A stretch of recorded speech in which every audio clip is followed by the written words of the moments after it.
మాజీ ఎంపీ వి హనుమంతరావు ఆశీర్వాదంని ఖైరతాబాద్ జిల్లా కాంగ్రెస్ పార్టీ అధ్యక్షుడు మోతా రోహిత్ ముదిరాజ్ తీసుకున్నారు. ఈ సందర్భంగా కాంగ్రెస్ పార్టీ యువతకు అధిక ప్రాధాన్యత ఇస్తూ ప్రోత్సాహాన్నిస్తుందని మోతా రోహిత్ అన్నారు.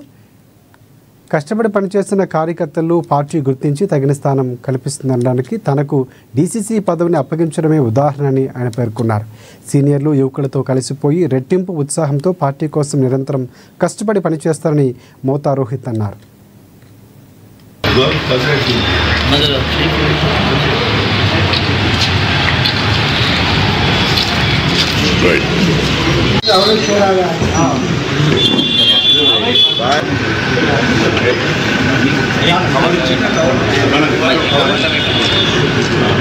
अरे क्या बात है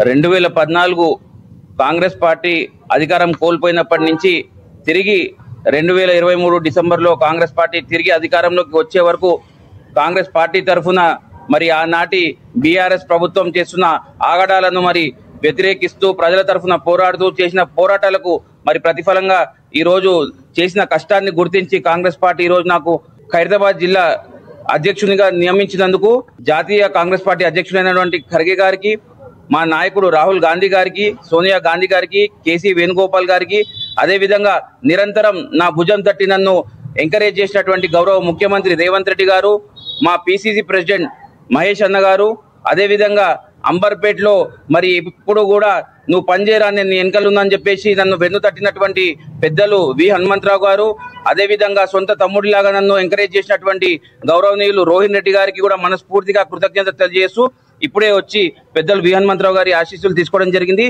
ఖచ్చితంగా ఈ నియామకం మరి కాంగ్రెస్ పార్టీలో కష్టపడి పనిచేసే వాళ్ళకి గుర్తింపుగా మనం అందరం కూడా భావించవచ్చు. ఇదే స్ఫూర్తితో ముందు కూడా కాంగ్రెస్ పార్టీ తీసుకుంటున్నటువంటి నిర్ణయాలు, అమలు చేస్తున్నటువంటి పథకాలను కూడా ప్రజలకు చేరవేస్తూ, అదేవిధంగా కేంద్ర ప్రభుత్వం ప్రజా వ్యతిరేక విధానాలను ఎప్పటికప్పుడు ఎండగడుతూ ప్రజల తరఫున పోరాడుతూ ముందుకు పోతామని చెప్పేసి మనస్ఫూర్తిగా తెలియజేస్తుంది.